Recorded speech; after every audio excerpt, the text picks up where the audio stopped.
도돌이 가족과 함께하는 말씀 묵상 시간입니다. 오늘도 주님께서 우리에게 말씀을 깨닫는 지혜와 기도응답의 축복으로 함께해 주시기를 주님의 이름으로 축원을 드립니다. 오늘 함께 나누신 말씀은 잠언서 31장 10절에서 31절 말씀입니다. 저희는 2달간 잠언을 살펴보았습니다.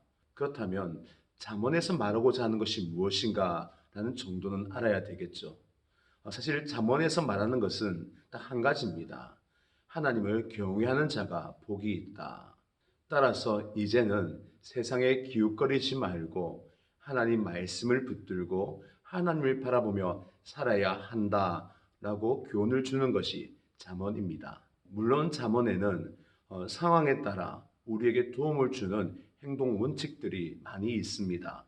우리가 만일 그 행동 원칙을 나의 잠언으로 삼아서 살아간다면 우리는 어디를 가든지 존경을 받고 현명한 사람으로 통찰력이 있는 사람으로 인정을 받을 것입니다. 우리가 잠언을 통하여 하나님의 성품을 닮아가며 또한 잠언을 통해 품격이 있는 사람으로 세워질 수 있기를 주님의 이름으로 축원을 드립니다.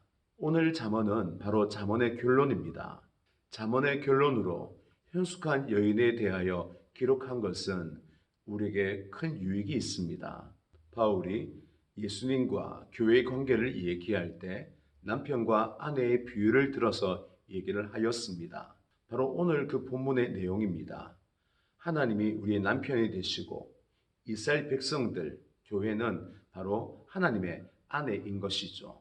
하나님의 아내로서 교회와 이스라엘은 어떤 모습을 가지고 살아야 할지 오늘 교훈을 주는 내용입니다. 그리고 잠언의 결론이죠. 먼저 오늘 잠언에서는 현숙한 여인의 가치에 대하여 얘기합니다.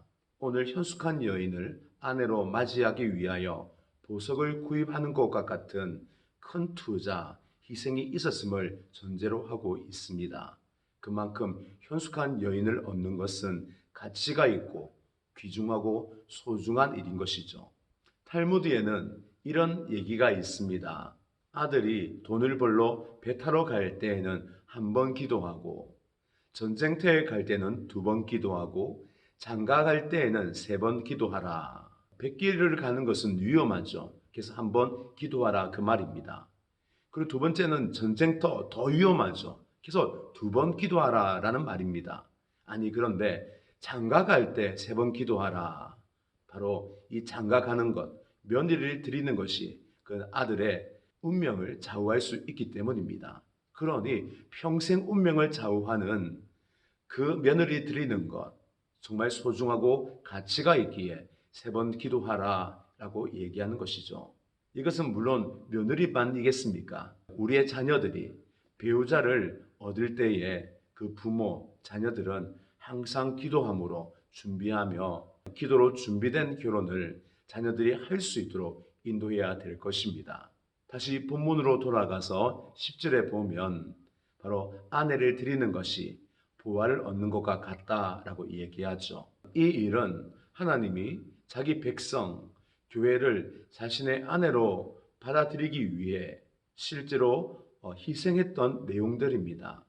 예수님께서 밭에 감추인 보화 비유하셨죠.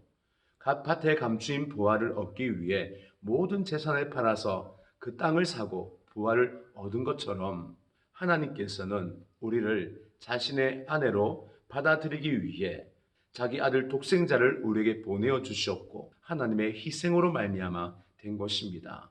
그만큼 우리는 하나님께 소중한 존재입니다. 두 번째 오늘 본문은 이렇게 소중한 아내, 값을 지불하고 데려온 아내는 남편을 위하여 무엇을 하며 살 것인가? 그 목적에 대하여 말하고 있습니다.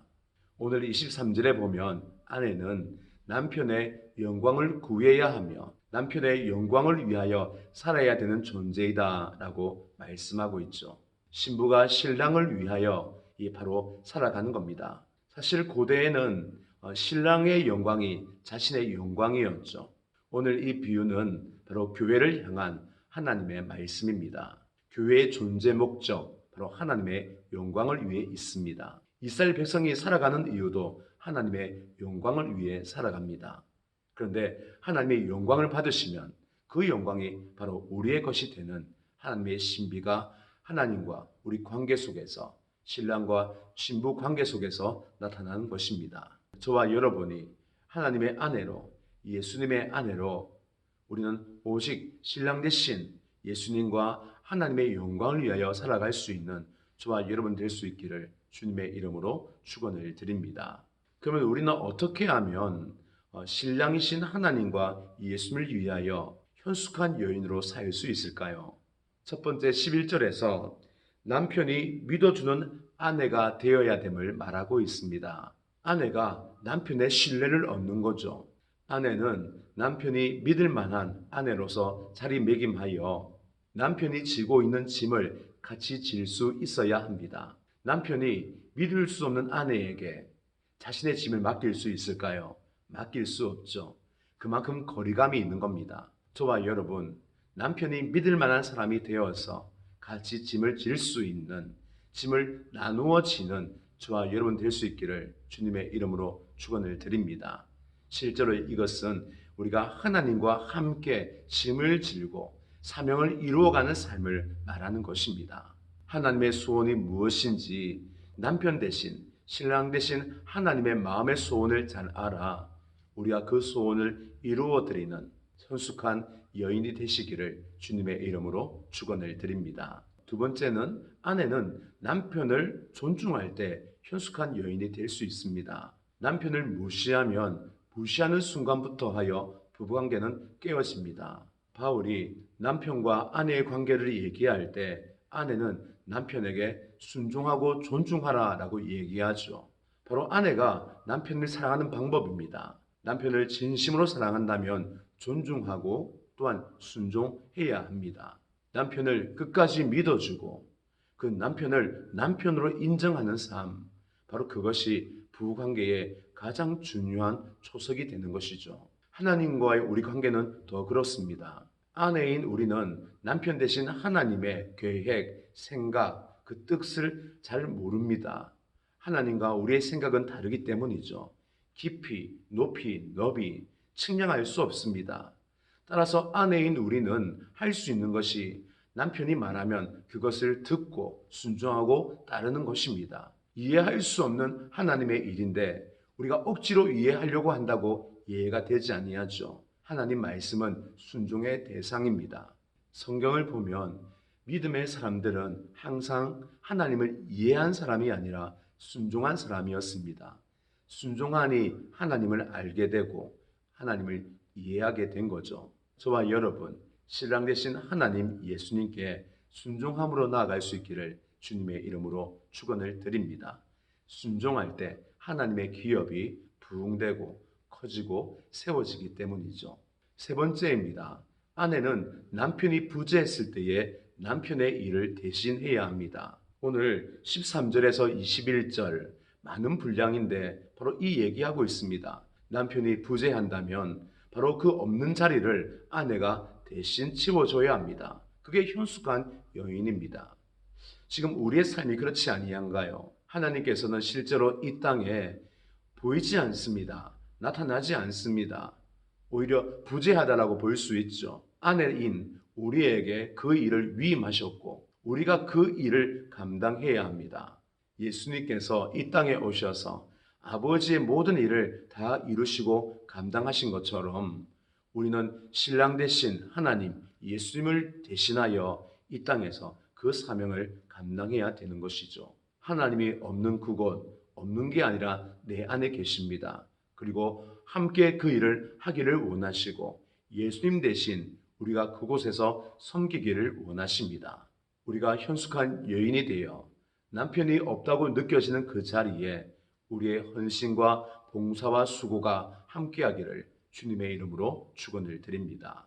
네 번째로 남편 있는 아내가 가장 먼저 가지고 있어야 할 이 자세입니다. 이것은 아내의 복이기도 하고 우리가 아내가 되는 순간 가장 먼저 얻게 되는 복입니다. 바로 그것은 남편으로 인하여 평안을 누리는 겁니다. 오늘 본문 22절에 보시면 한 아내가 옷을 입고 잠을 자는 모습을 보이고 있는데 무더운 여름날 준비된 시원한 옷을 입고 평안하게 잠을 자는 모습을 보여주고 있습니다. 이것은 남편 때문에 평안을 누리는 아내의 모습이죠. 저와 여러분이 하나님을 믿는다면, 예수님을 나의 구주로 믿는다면 우리는 오늘 이러한 평안함을 누리는 삶을 살아야 할 것입니다. 그뿐만 아닙니다. 우리는 남편으로 인하여 소망의 기쁨을 누려야 합니다. 지금 남편이 없어서 문제가 있는 것처럼 보이고 부족한 것이 있는 것처럼 보인다 할지라도 이것으로 인하여 두려워하거나 슬퍼할 필요가 없는 것은 곧 남편이 능력과 존귀의 옷을 입고 나타날 것이기 때문입니다. 그리하여 그 순간 모든 부족한 것이 채워지고 우리에게 진정한 미래의 기쁨이 생기게 될 것입니다. 이것은 교회가 가지고 있어야 될 미래에 대한 소망이죠. 우리가 비록 이 땅에서 때로는 험난하고 고단한 인생이라 할지라도 우리 예수님께서 재림하실 때에 우리는 남편 대신 신랑을 맞이함으로 지금까지 경험하지 못한 놀라운 영광, 기쁨, 즐거움을 누리게 될 것입니다. 우리가 이 땅에서 앞으로 주어질 신랑으로 말미암아 얻을 큰 영광을 사모하시고 그 소망의 기쁨을 가지며 살 수 있기를 주님의 이름으로 축원을 드립니다. 그러면서 오늘 잠언은 마지막으로 이렇게 현숙한 여인에게 어떤 상이 주어지는가 결론으로 얘기하고 있습니다. 다름 아닌 한 가지입니다. 모든 사람으로부터, 하나님으로부터, 가족들로부터 칭찬을 받는다라고 얘기하고 있습니다. 사도행전에 보면 교회는 온 사람들에게 칭송을 받고 교회 안에서도 서로 칭송을 누리며 하나님께서도 그들을 칭찬한 것을 볼 수 있습니다. 저와 여러분, 우리 도돌이 교회가 이 주위 사람들로부터 칭찬을 받고 또 우리 서로 칭찬하며 무엇보다 하나님께 칭찬을 듣는 현숙한 아내로 이 땅에서 살아갈 수 있기를 주님의 이름으로 축원을 드립니다.